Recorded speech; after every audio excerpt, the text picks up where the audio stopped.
नमस्कार, आप देख रहे हैं एसबी न्यूज़ टुडे और इस वक्त मैं हूँ ईईएफ ग्राउंड टाटी सिलवे में, जहाँ पर एक भागवत कथा का आयोजन होने जा रहा है। आप तस्वीरों के माध्यम से देख सकते हैं कि किस तरह से यहाँ पे आयोजन की तैयारियाँ हो रही है, किस तरह से आयोजन किए जा रहे हैं। इस तरह से जहाँ पे आयोजन हो रहा है, आप देख सकते हैं तैयारियों का जायज़ा लेने अधिकारी यहाँ पे जो आयोजन समिति के लोग हैं वो यहाँ पे तैयारियों का जायज़ा लेने पहुँचे हुए हैं।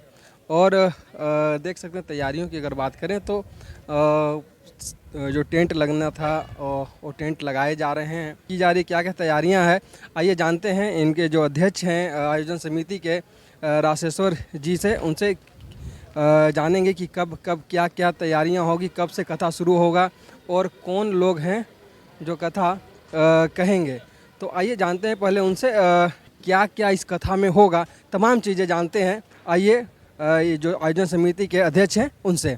सर, क्या तैयारी है यहाँ का, खास करके इस मैदान का, कब से भागवत शुरू होने वाला?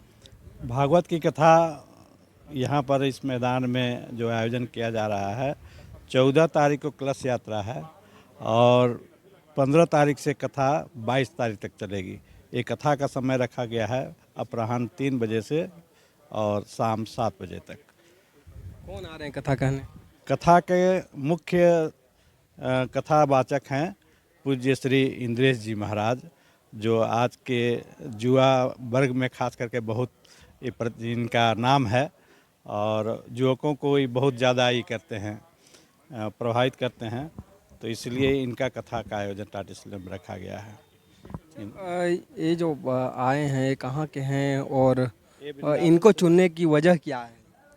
हाँ, अभी कुछ देर पहले आप लोगों को बताए थे कि इंद्रेश जी वृंदावन से हैं। इनके पिताजी भी श्री कृष्णचंद्र ठाकुर भी पहले से बहुत अच्छे कथावाचक हैं, विश्व प्रसिद्ध कथावाचक। और आज के डेट में इंद्रेश जी भी विश्व प्रसिद्ध कथावाचक में इनका नाम आ रहा है। और यहाँ आयोजन करने का मुख्य उद्देश्य अभी जो बतलाया गया कि आयोजन करने का मुख्य उद्देश्य है ग्रामीण क्षेत्र में लोगों को धर्म के प्रति, अध्यात्म के प्रति बतलाना। और कुछ इसमें ऐसा कोई बात नहीं है कि इस क्षेत्र के लोग हैं, खास करके एकदम ग्रामीण लोग हैं, मध्यम वर्ग के लोग हैं जो कि कथा नहीं सुन पाते हैं, तो उन लोगों के लिए यहाँ टाटी सिलवे में कथा आयोजन किया गया है। एक सवाल है कि पहले दिन से लेकर जो 7 दिन की कथा होती है, पहले दिन क्या कार्यक्रम होंगे, दूसरे दिन क्या कार्यक्रम होंगे, तो किस तरह से आयोजन कर रहे हैं? हमारे जो दर्शक हैं जो सुनना चाहते हैं, कथा का श्रवण करना चाहते हैं, वो यहाँ पे किस तरह से आएँ? देखिए, भागवत कथा में जनरली 7 दिन की कथा होती है, लेकिन ये 8 दिन की कथा हो रही है। पहले 14 तारीख को जो कथा है, 14 तारीख को जो कार्यक्रम है, उसमें कलश यात्रा कार्यक्रम रखा गया है। कलश यात्रा वैसे जो नगर भ्रमण का कार्यक्रम है, उसका मतलब ये हुआ कि इस क्षेत्र में लोगों का शुद्धिकरण, पवित्रीकरण मानसिक रूप से और शारीरिक रूप से और क्षेत्र के हिसाब से, ताकि कथा स्थल पर जो लोग पहुँचे मन पवित्र भाव से सुने और कथा का आनंद लें। और इसलिए पहला दिन 14 तारीख को कलश यात्रा कार्यक्रम रखा गया है। उसके बाद 15 तारीख से कथा शुरू होगा। 15 तारीख से 3 बजे अपराह्न से 7 बजे तक कथा चलेगी। और प्रत्येक दिन जो कथा का कार्यक्रम रखा गया है वो महाराज जी खुद तय करते हैं कि पहला दिन भागवत कथा का महात्म्य के बारे में चर्चा की जाएगी। उसके बाद अलग अलग दिन में उनके भाव पर निर्भर करता है किस किस प्रसंग पर वो कथा करेंगे। जैसा कि भीड़ तो बहुत आएगा, विश्व प्रसिद्ध कथावाचक आप बुला रहे हैं, तो भीड़ काफ़ी आएगी। उसके लिए भीड़ को रखने के लिए व्यवस्था है पूरी आपके पास? हमको तो लगता है पिछले बार की कथा का जो अनुभव रहा है उस आधार पर इस बार बड़ा हम लोग आयोजन कर रहे हैं, तो करीब 10 से 15 हज़ार लोगों को यहाँ बैठने की पंडाल देख रहे हैं। इतनी बड़ी पंडाल की व्यवस्था की है, लगभग ही 30-35 हज़ार स्क्वायर फीट एरिया को हम लोग कवर किए हैं। अगर हाँ, तो जिस तरह से वह भीड़ बढ़ेगी, और फिर अभी आपने देखा होगा कि कभी एक पटना में या उसके पहले कहीं बाबा बागेश्वर आ गए थे, तो वहाँ इतनी भीड़ हो गई कि काफ़ी दिक्कत हुई। अन्य जगहों पे भीड़ हो जा रहा है, काफ़ी दिक्कतें हो रही है। तो उस स्थिति को निपटने के लिए आप तैयार हैं? देखिए, बाबा बागेश्वर की कथा और इंद्रेश जी की कथा में बहुत अंतर है। बागेश्वर जी का तो कथा में करोड़ों लोग कहीं पहुंच जाते हैं, 50 लाख तो मिनिमम भीड़ होता ही होता है। हमारे यहाँ उस तरह की बात नहीं है। हमारे यहाँ 20 से 25 हज़ार लोगों का अनुमानतः हमारी भीड़ होगी और उसके लिए हम लोग पूरी तैयारी करके रखे हैं। आयोजन समिति जब कथा करवा रही है तो क्या भंडारे के भी आयोजन होंगे या फिर अगर जो आते हैं लोग उनके लिए शौचालय की भी व्यवस्था है यहाँ पे? यहाँ जन सुविधा सारी सुविधाएं दी गई है। जैसे बगल में हम लोग शौचालय की व्यवस्था रखेंगे, पानी पीने की व्यवस्था रखेंगे, प्रत्येक दिन प्रसाद वितरण की व्यवस्था है। अलग अलग दिन में अलग अलग तरह के प्रसाद का वितरण किया जाएगा। वो भंडारा तो नहीं कह सकते हैं, प्रसाद वितरण किया जाएगा। युवा ऐसे हैं जो कहते हैं कि ये सब चीज़ सही नहीं है, साइंस का ज़माना है, आप वहाँ कथा में चले गए, आपने भी सुना होगा, तो वैसे युवाओं को कैसे आकर्षित कर पाएंगे? देखिए, युवा वर्ग तर्क अलग चीज़ हुआ, उसको आप कुतर्क कह सकते हैं। अपने सनातन धर्म में इतना साइंटिफिक है कि लोग हैं जो कि कथा के बारे में या पूजा पाठ के बारे में ज़रूर वो लोग हैं जो कि तर्क वितर्क करते हैं, लेकिन जो बुराइयां हैं समाज में जो व्याप्त हो जा रही है, कथा या कोई भी संत महात्माओं के संसर्ग में आने से उनका निश्चित रूप से मानसिक रूप से वो समझ पाते हैं कि वास्तव में हमारा सनातन धर्म कितना समृद्ध है, कितना वैज्ञानिक है, और आपको मानसिक शांति मिलेगी। और जब मानसिक शांति मिलेगी तो आप निश्चित रूप से अपने क्षेत्र में विकास कीजिएगा।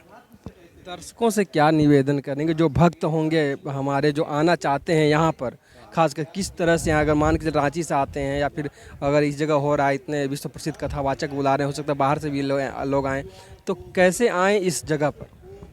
देखिए, कथा स्थल पर पहुंचने का तो हमारा जो खास करके जो भी रोड का साधन है, बाई रोड यहाँ आने का सारा सुविधा है। सभी क्षेत्र से लोग यहाँ पर, रिंग रोड का माध्यम हो, खेलगांव से हो, सीधे नामकुम होते हुए आने का रोड आने का पूरा सुविधा है। और बाद में इधर आसपास के जो लोग रहते हैं वो लोग तो यहाँ पर वॉकिंग डिस्टेंस में हैं, अपने आकर यहाँ पर कथा सुन सकते हैं। का नाम क्या है? ये टाटी सिल्वे ईएफ ग्राउंड बोला जाता है इसको। ईएफ एक फैक्ट्री है, उसी का यह मैदान है। उसको हम लोगों ने परमिशन कराकर यहाँ कथा का आयोजन हम लोग कर रहे हैं।